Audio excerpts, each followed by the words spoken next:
High everyone. आजको भिडियोको topic हो duke बाइकको इन्जिनको साउन्ड अलिक खराब आइसकेपछि यसमा के प्रब्लम आउन सक्छ।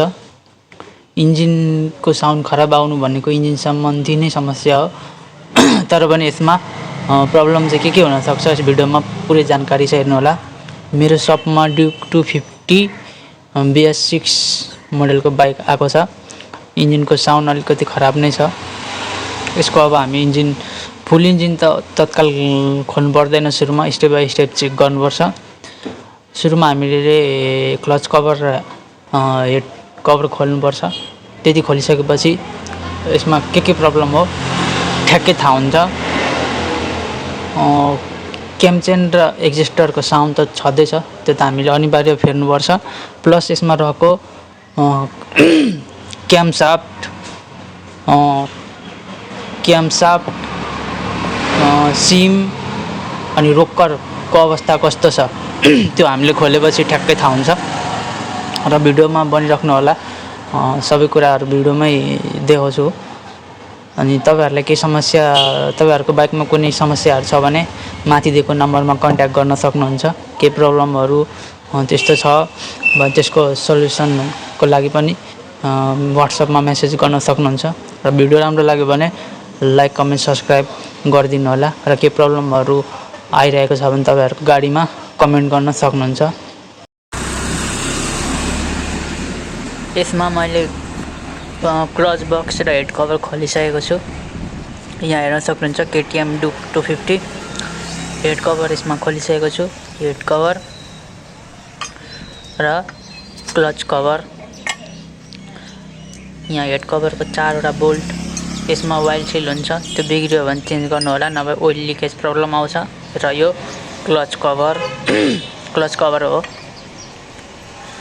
यति दुईटा खोलिसकेपछि मात्रै हामीलाई क्लियर हुन्छ के खराब छ र के खराब छैन साउन्डको लागि। यहाँ हेर्न सक्नुहुन्छ यसको क्यामसाफ्ट दुईटै फिटेड अवस्थामा छ र क्यामचेन हेर्न सक्नुहुन्छ लुज छ। पुरै धेरै लुज पनि छैन र ठिक पनि छैन, मिडियममा छ। लुज त लुज नै भएको। यहाँ क्यामचेन एक्जिस्टर फिट छ तर पनि यतिको लुज छ भनेपछि हामीले यसमा क्यामचेन फेर्नु पर्यो र क्यामचेन एक्जिस्टर फेर्नुपर्छ। यो दुईटा अनिवार्य हामीले फेर्नुपर्छ। र हामीले यसमा अब क्यामसाफ्टको हालत हेरौँ। चेन निकालिसकेर यसको क्यामसाफ्ट कस्तो छ र यसको टाइमिङ हेर्न सक्नुहुन्छ। यहाँ टाइमिङ एकदम सही सटिक छ, टी माथि छ र लाइन पनि सही छ। यहाँ हेर्न सक्नुहुन्छ क्यामसाफ्ट एकदम बिग्रिसकेको छ। यसमा यहाँ हेर्न सक्नुहुन्छ दाग देख्न सक्नुहुन्छ, दाग छ क्यामसाफ्टमा दाग छ। माथिको क्यामचेन कभर निकालिसकेको छु र प्लस यसमा यहाँ क्यामसाफ्ट एकदम खराब देखियो। हामीले यसमा क्यामसाफ्ट पनि फेर्न पाए साउन्ड एकदम राम्रो स्मुथ आउँछ।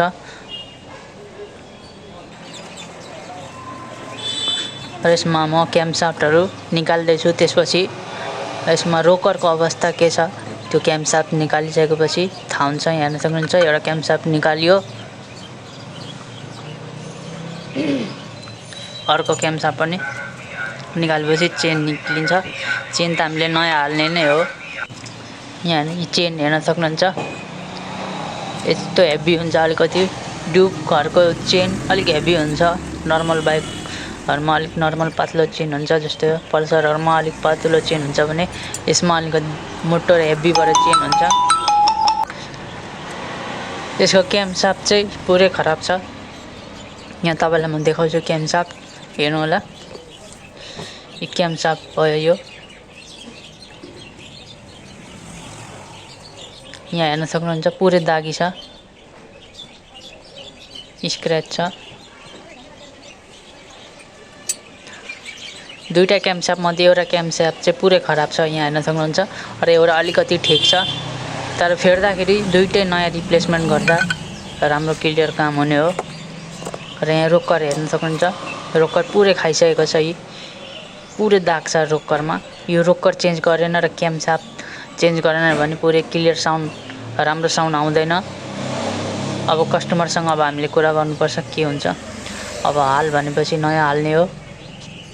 त्यसपछि नै सामानको बारे थाहा हुन्छ के कति अब हाल्ने हो। तर स्थिति चाहिँ खराब छ। रोकर र क्यामसाप चाहिँ पुरै खराब छ यसमा। यहाँ हेर्न सक्नुहुन्छ क्यामचेन पुरानो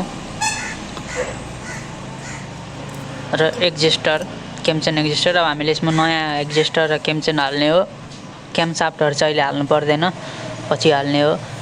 अहिले यही क्यामसाफ्ट र रोकर चलाउने हो। साउन्ड पुरै क्लियर त हुँदैन, तर अलिकति जुन क्यामचेनको साउन्ड थियो त्यो चाहिँ हराउँछ नयाँ हालिसकेपछि। यो केटिएमको क्यामचेन हो जेन्युन, र एक्जेस्टर हामीले क्यामचेन एक्जेस्टर दुईटा सामान हाल्ने भयौँ।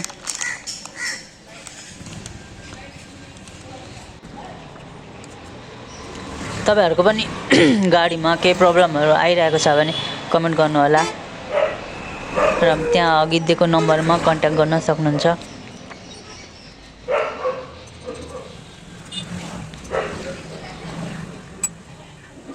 अब क्यामचेनहरू फिटफाट काम भइरहेको छ। क्यामचेन यसमा लाउन त लगाइसकेको छु, अरू सामानहरू नट बोल्ट फिट गर्दैछु, टाइट गर्दैछु। अब एक्लै भएको कारणले पुरै डिटेलको साथमा देखाउन चाहिँ सकिएन। अब यतिमै बुझ्नु होला। म नदेखाइ पनि भनेर तपाईँहरूलाई बुझाउने कोसिस गरिरहेको छु के सामान प्रब्लम छ र के यसमा हामी काम भइरहेको छ। यसमा अहिले काम भनेको जम्मा क्यामचेन र क्यामचेन एक्जेस्टर नयाँ हालिरहेको छौँ। क्यामसाप र रोकर पनि खराब छ हुन चाहिँ, त्यो अब हामी पछि हाल्ने हो। त्यो पनि हाल्दाखेरि भिडियोमा तपाईँहरूलाई देखाउँछु हालिसकेपछि साउन्ड कस्तो आउँछ। क्यामचेन एक्जेस्टर हाल्दैछु, अहिले फिट गर्दैछु। यहाँ हेर्न सक्नुहुन्छ चेन नयाँ हो, क्यामचेन नयाँ, टाइमिङ एकदम सटिक मिलेको छ। दुईटैको टी माथि र एरो पनि लाइनमा छ। यो दुईटै टी एकदम स्ट्रेट माथि राख्नु होला। अनि यो डट लाइन ठ्याक्कै सिधा।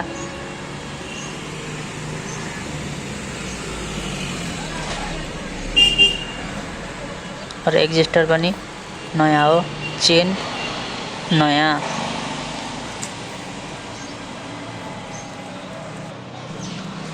पुरै फिटफाट भइसकेको छ। अब यहाँ स्टार्ट गरेर तपाईँलाई साउन्ड सुनाउँछु, साउन्ड सुन्नु होला। हालेको छु मैले अर्को मेरै बाइकको।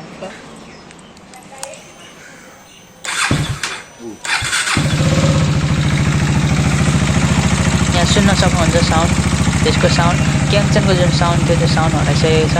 अब क्यामसापहरू पछि रोकरहरू हालिसकेपछि पुरै स्मुथ साउन्ड हुन्छ, क्लियर। भिडियो राम्रो लाग्यो भने लाइक, कमेन्ट, सब्सक्राइब गरिदिनु होला।